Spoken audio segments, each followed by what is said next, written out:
G'day Spurs fans, Paul the Hotspur hippie here, just having a little break at beautiful Rod Point. I used to sail boats out there. God, it was a complete waste of my days, it was. I hope you're all well. Slim pickings at the moment, isn't it, I'm afraid? What with the international break, sucking more fixtures out, well not sucking more fixtures, more football weekends out of the footballing public's coffers, and lumping all that money straight into FIFA and UEFA. I don't know why the international breaks are like this. It winds me up. Why have a friendly and a qualifier? Why not have two qualifiers and have half as many breaks? But you know, what do I know? What do I know? Ange is probably off in his Postacogopoulos studying football, because that's all he does for fun. He just watches football, putting together his plans, his schemes for what's going to happen after the players come back. Will Ben Davies and Eric Dyer get another nod? Another reason this is slim pickings is because I'm not watching any Spurs stuff at the moment, because I want this to be my own thoughts. Not that I'm not doing it for any real reason than that. And also I think, well, the other reason is after we lost, it tends to get a bit out there, and I'm not really feeling very at the moment. I'm feeling quite chill about the season. I think Ange and the boys have done really well, way ahead of where I expected. I mean, I knew Ange was a great coach, one of the best in the world, but to get the team up to knocking on the door of a title race is pretty cool. Pretty cool. Well, much better than I expected. I knew it'd happen. I thought it'd happen more next year, but it's happening sooner than I thought, which is pretty cool. So you know, I'm trying to give you my own thoughts. Sometimes there won't be as many videos when there's not as much happening, because I mean, I just don't want to, you know, say and talk about the things everyone else is talking about necessarily. There's a lot of transfer speculation, which isn't really my thing. I don't mind it like when the window's on, or during the summer window or the January window, then I'll get into it. But at the moment, it's just we're being linked with all players from all sorts of countries, and it's very hard to say what's real and what's not. I saw a bit earlier on Chris Cowlin. That's our stump for material. And Chris Cowlin is saying that Fabrizio Romano apparently is saying that Chelsea and Tottenham coaches have been to see some, I don't know, is it Norwegian player? That's how little I care about it. But I will dip in to those channels now and then just to get a bit of news. But you know, after we lose, I don't know. I'm getting the feeling, just from people commenting, that it's getting a bit leery out there, and that's not my thing. Because you know, when I watch things, I want to just sort of kick back and smile a bit. I don't want to get all wound up.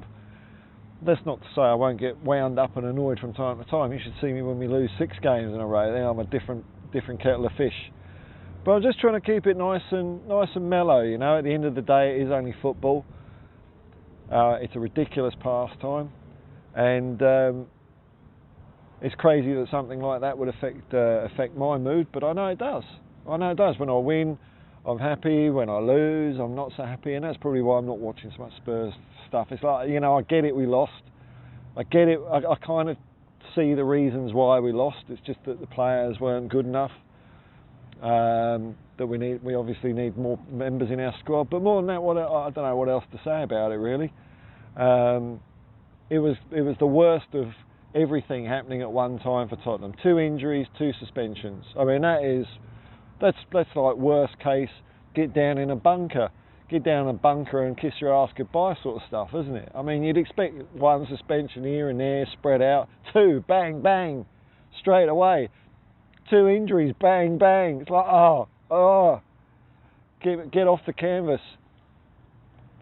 And I don't mind it all happening in one go, because at least we know where we stand now. I think we might look back and think that this was a good thing, because Ange still hasn't had much of a chance to see some of these players in anger in a competitive match. You know, bear in mind the guy's only been here, what, July, August, September, October, November, 5 months. Getting on for half a year soon, and he has to make his mind up about these players. I'm sure he's made his mind up pretty well, but it doesn't hurt to see him run out again and draw your own conclusions. You know, if Ange was going to go off what we all know and what happened last year, then he wouldn't be playing Papa Matsar and Bissouma. So I don't mind Ange being thorough with his selections, giving these players every chance, you know. Maybe they're saying to him, we can do it, Ange, we can do it, Gaffer. You can rely on us, you can rely on me. I'm Eric Dyer, I'm not a traffic cone, I'm an England international, former. You can trust me, and it turns out he can't. And I remember Ange saying in one interview, he said players get a chance. They don't have a blank slate with him, so he has got some ideas, but it's up to them for their own redemption story. And at the moment, you know, Eric Dyer, Ben Davies, Lo Celso, I don't know, man. I don't know. They're hanging around, aren't they? They're hanging around, but who else have we got at the moment? We've got some academy players. Maybe they're going to get a look in. I'd really like to see Phillips and Dorrington. But this is the thing, just because I want that, I know bugger all. Look, I'm sitting in a park bench during the middle of the day when everyone's working. Look, I'll even lie down. There we go. I'll lie down on the park bench, so I go full hobo mode. There we go. See, what do I know about football? See, Ange should have played Phillips and Dorrington. You know, where's my meth? Not that meth. Good clean meth from any hardware store. Slice of lemon and you're good. So, you know, there's got to be reasons for why these selections are made. They're not done in a vacuum. And I just trust Ange, basically. I think he knows what he's doing, man. He knows what he's doing. Because I've seen him win and win and win and win so many times all around the world. You know, coming from Australia, the only chance he had to get out of Australia, because no one's done it before, not that we haven't had good coaches, but the world isn't looking over here. There's this perception that Australia doesn't know anything about football, because the government and the media pretty much say that over here. But, you know, if you're not one of the ruling classes public school boys, you probably do like football, if you know what I mean. So the only way Ange could get out was by winning a major international tournament. That piqued the interest of Yokohama, and then the rest is history. Bang, bang, bang. But to think he could have, if he was that good, he could have broken out when he was like 40 or something, it was ridiculous. You could win 10 A-Leagues in a row over here and no one would look at you. So it had to be something extraordinary, and Ange was the guy that did it.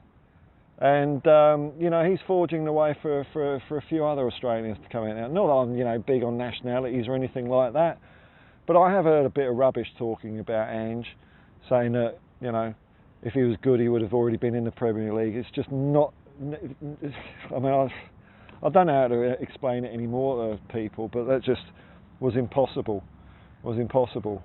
And Ange has had to do it the hard way. He's had to, because of where he was born or where he lived, he's had to overcome a lot more obstacles. You know, if you're a guy playing football in Europe and you do your coaching badges and you're not a complete moron, you probably get some coaching job at some division somewhere. You know, but Australia, nah, you're out there. You know, you don't know anything about football. That's what people reckon, which is crazy. Anyway, folks, you know, I've waffled on a bit. It's going to be lots of waffle, man, during this international break. Keep bunging the comments in. I know I never reply, but I do read them. Gives me a chuckle, and now and then it plants a seed for something else to waffle on. I'm also doing streams more in the mornings again at the moment, so anywhere between 4 a.m. and 5 a.m. kick-off in Australia, which is, what's that, 5 or 6 p.m. in England. But your mileage may vary because I am very unreliable. I don't like to stick to schedules. I just do it if I feel like it. If I start doing it like a schedule, I'll be dragging my heels. Oh, Spurs fans, Paul the Hotspur hippie.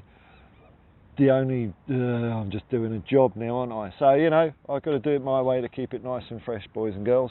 But I hope you're all keeping well. I hope the international break isn't hurting you too much. We'll be back stronger and better after it all comes back. Your doggy's back, can't wait. It's going to be some good football. Peace and love, man, and come on you Spurs.